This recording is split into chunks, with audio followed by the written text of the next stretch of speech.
David Ohito, do you feel that possibly by now, although we're already doing that, we should be asking more questions to the president? What is it that you're doing in Mombasa that is so important that overrides receiving your fallen soldiers as Commander-in-Chief? That has been a very valid question. To that extent, I agree with Wafula. And I think, not just that. Forget about the fallen soldiers. Those who have survived are in hospital. I am very happy the CDF spent up to 2 hours yesterday at Forces Memorial. But as Wafula says, it should be more, seen to be acting proactively. If we had the CNC going to condole with the families, going to salute the soldiers who are recovering in hospital, and not merely speaking tough from Malindi. I think to that extent, some more action may be needed.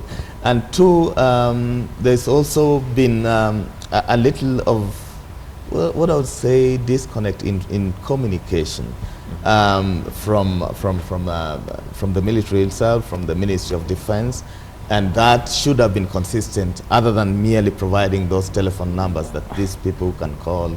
If you have your family members who are serving in Somalia, call these lines. I think it should have been done. Okay, but to add on to that again, I'll just say that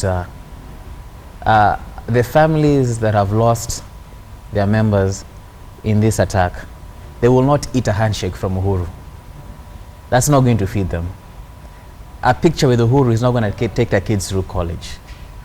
What we need more than any of that is for the government, which it's trying to do, is to pump money and try and protect those who have already been injured and those who have lost family members. That may be true, but one second. How much money can return their lives? No, there's not amount. But neither will a handshake, neither will a photo with the president. It will not change that. But what has happened has happened. Mwenda Kilemi, that it does show some solidarity just for you to be there. Sometimes it's not about what you give or even what you say, but just your physical presence. I mean, even let's just look at a normal setup in a home when there is mourning. Sometimes you don't go because you have the right words, you don't go because you'll give money that will help, but just to show solidarity. It's just been a few days. This may as well happen tomorrow or the day after. He is meeting the generals today to figure out what happened, and he is taking steps in place. What I do agree is that there's a lack of information in terms of them communicating what they're planning to do. And that causes a lot. Wafula, you seem to disagree with that. A lot of disagreements. I will totally disagree with that, and for good reasons. From where I sit, the first thing that happens when there is if you lose somebody, right? There is no people don't even talk about. We saw even when we lost Senator Mutula Kilonzo, leaders just trooped to Mutula's home. Everybody went, and they didn't take anything necessarily. They went there just to be there and to mourn, and to show, support. That emotional support that is important. This is all that we are asking for at this point. We don't, we have so many stories that we have written about the KDF pay that, they used to get about 150,000.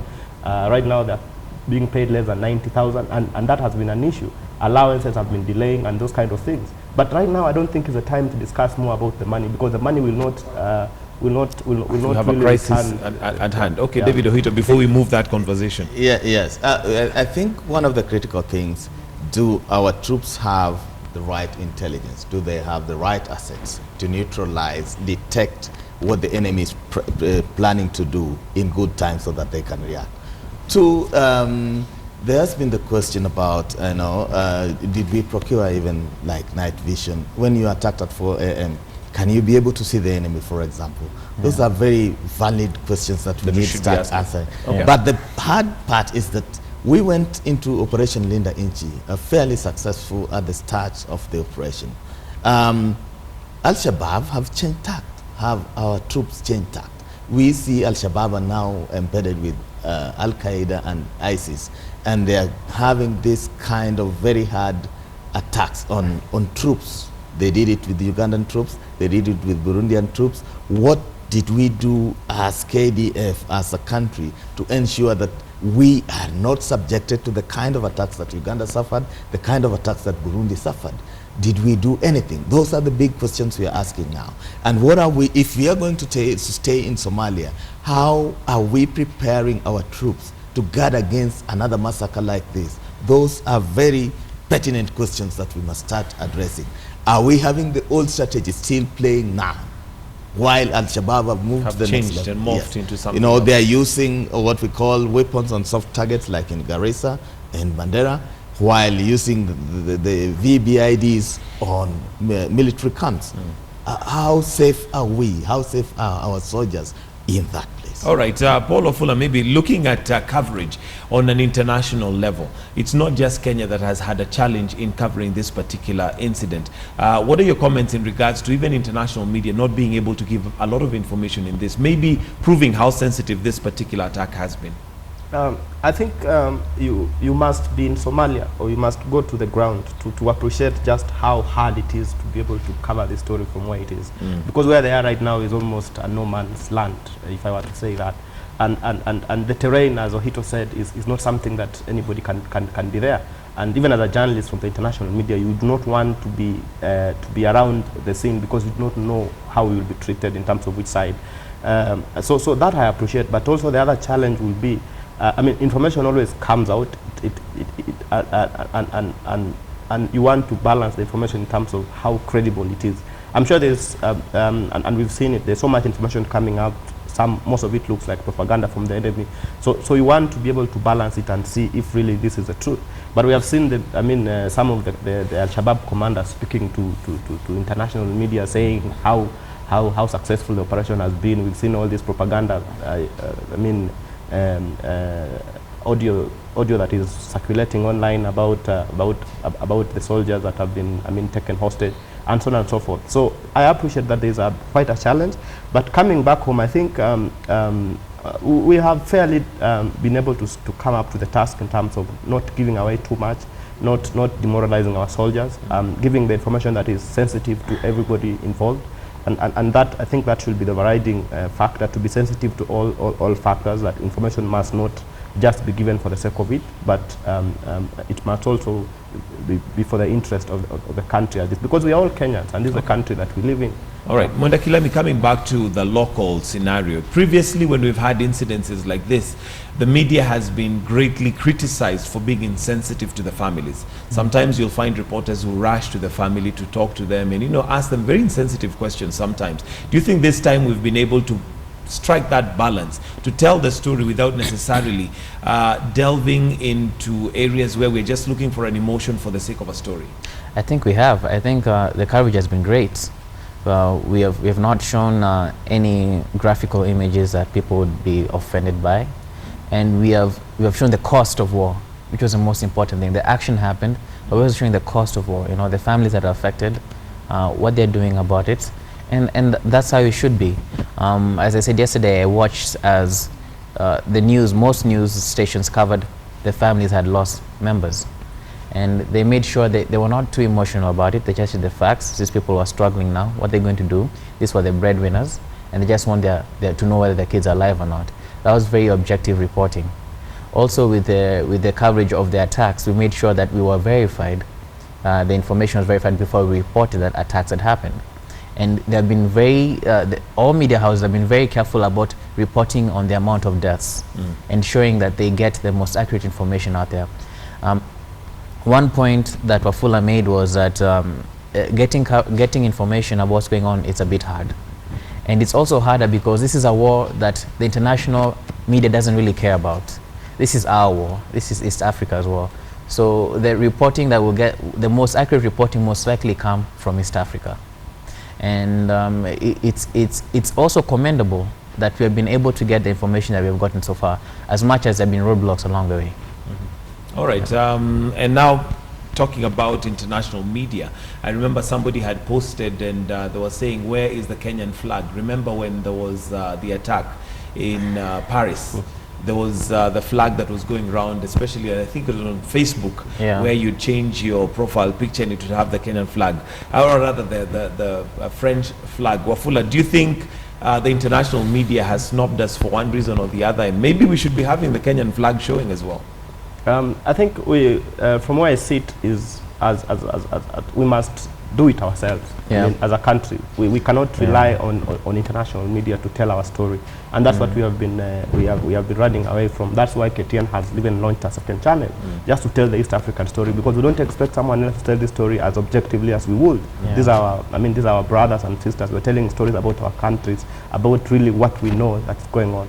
So for me, what international media reports or doesn't report really wouldn't really of any consequence, as long as we are here, and we should be able to do that for our region. To add to what Wafula is saying, yeah, I think we spend too much time worrying about the international media. They don't spend half the time thinking about us as we do about them. And they have their own agendas, they have their own interests. And we are very capable. We have the infrastructure in Kenya to report on what's going on within the country and within the continent. International visitors who always come to Kenya are always surprised at how vibrant our media is. So we should just continue and see it as a sign to encourage our own growth of our own storytelling. Okay. But you know, you can't rubbish the international media all that, because these guys have 10 times the resources we have, if not more. They have the contacts, they have the expertise and speciality in covering terrorism, which very few of us are competent in covering. And you know, like for example, if you listen to the VOA radio interview with the Somali general, I mean, we didn't have that kind of contact. We didn't know how to reach out to him. And operating from Nairobi, as we have been doing since this attack, it's almost impossible to get the other side of the story, which needs to be listened to. Yeah. Okay, now coming back to Kenya and some of the laws, we have one Eddie Ruben who was being charged yesterday with circulating pictures which were purportedly KDF soldiers who are down. Do we need to highlight some of these laws a bit more, again being sensitive to the families, to ensure that we don't have careless pictures just going round? You know, I am a believer in freedom of media and freedom of expression. And I think there was a historic ruling made by a 5-judge bench led by Justice Lena Ola on what it was under the security laws. And I think they made a ruling that expanded that particular clause. So if you ask me, I think the prosecution did not either understand the law, and neither did the magistrate, or this guy was charged with the defect, was given a defective charge before court, and I think he should be challenging that as well. We live in an information era, and dare you not live with your head buried in the sand that information will not come out. Even if the good CS4 defense says we lost, there was a company, and you don't specify the number of soldiers, in 1 or 2 days it will come out. When you try to have these pictures, it will come out. And I'll give you the very simple example of the Dennis Galava stinging editorial. 90% of people had not read it, but the moment people heard that this editor has been asked to step aside because of this stinging article, the thing went viral. So it's we are living in different conditions. So I don't think anybody should be stopped from circulating such pictures. In addition, many of the photos being circulated are not even of Kenyans, they're of Burundi. That's the first thing. But that could be the more reason why it should be controlled, because you're creating a certain picture that is not true. Secondly, I've said it many times, you cannot control social media. No matter how hard you try, you will not manage. Americans, everybody has tried, they cannot manage. Only the Chinese. Yeah, it's impossible. And they manage by doing things like canceling things like Google from having access to their country. You cannot manage that. It's completely impossible to say you're going to stop people from circulating information when you don't control their access to that information. So I think it was just an overzealous attempt at trying to scare people into doing something that's impossible.